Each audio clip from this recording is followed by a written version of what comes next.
Hello and welcome to Pushing Back, Ukraine Daily Brief. As the war enters its 946th day, these are the main developments from the past 24 hours. The update from the General Staff of the Armed Forces of Ukraine.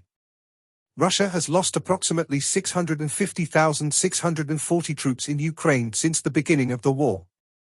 The number, which has not been independently verified, includes 1,470 casualties over the past day. According to the released Ukrainian figures, Russia lost 14 tanks, 42 armored combat vehicles, 55 artillery systems, for multiple launch rocket system, 62 drones, 2 cruise missiles and 99 vehicles. The Russians launched 170 combat clashes and carried out 66 airstrikes, including 70 anti-aircraft missiles on the territory of Ukraine. They also used 676 kamikaze drones and carried out 3,700 attacks on the positions of Ukrainian troops and settlements using various types of weapons. In its latest intelligence update, the Institute for the Study of War. Ukrainian forces repelled a reinforced battalion-sized Russian mechanized assault in the Kupiansk direction on September 26, the first large Russian mechanized assault along the Kupiansk-Svatov-Kreminna line since winter 2024. Russian forces may be intensifying their efforts to reach the Oskil River, although Russian advances on the left bank of the Oskil River will likely continue to be relatively gradual. The Russian military command has demonstrated that it will likely accept continued gradual gains along the Kupiansk-Svatov-Kreminna line, however. The Western grouping of forces likely has limited capacity to maintain an intensified offensive effort along the Kupiansk-Svatov-Kreminna line or conduct effective combat operations that result in more rapid gains. Russian authorities appear to be expending a significant amount of effort to influence the Western debate about allowing Ukraine to use Western-provided weapons to conduct long-range strikes against military objects in Russia. This Russian effort suggests a deep concern with the operational pressures that such strikes into Russia would generate on Russian offensive operations in Ukraine, although U.S. officials remain hesitant to permit Ukraine to conduct such strikes. The benefits of allowing Ukraine to use Western-provided long-range strike systems against Russia may outweigh the risk of Russian retaliation more than Western policymakers are currently considering.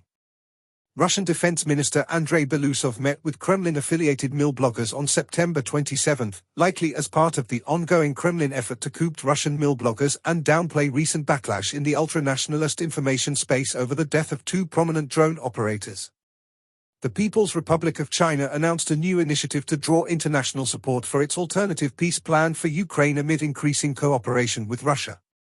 Ukrainian President Volodymyr Zelensky continued to meet with U.S. officials about the war in Ukraine during his visit to the U.S. on September the 26th and 27th. Russian and Ukrainian forces continued assaults in Kursk Oblast, but neither side made further advances. Russian forces recently advanced within and around Toretsk and southeast of Pokrovsk. Russian authorities continued to threaten Russian frontline soldiers' ad hoc communications networks. During his U.S. visit, Zelensky met with both presidential candidates. Firstly, with Kamala Harris.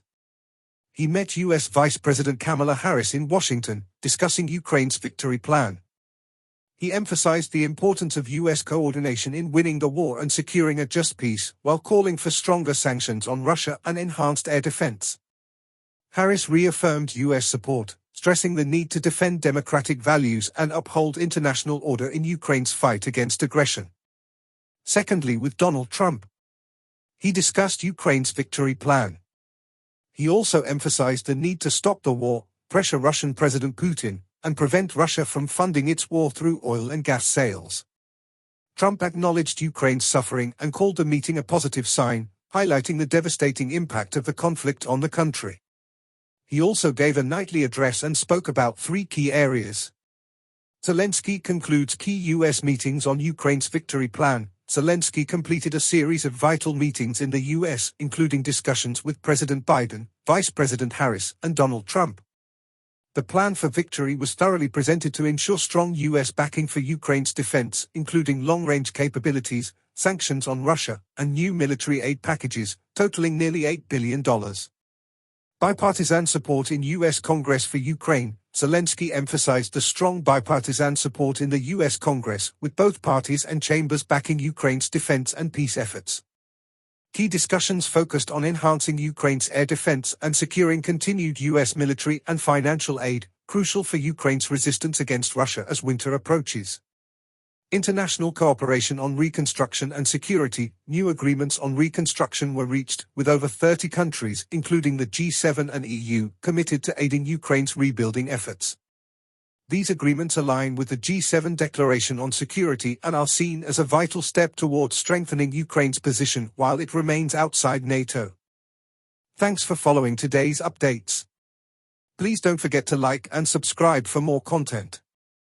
We'll return tomorrow with the latest news on the ongoing conflict.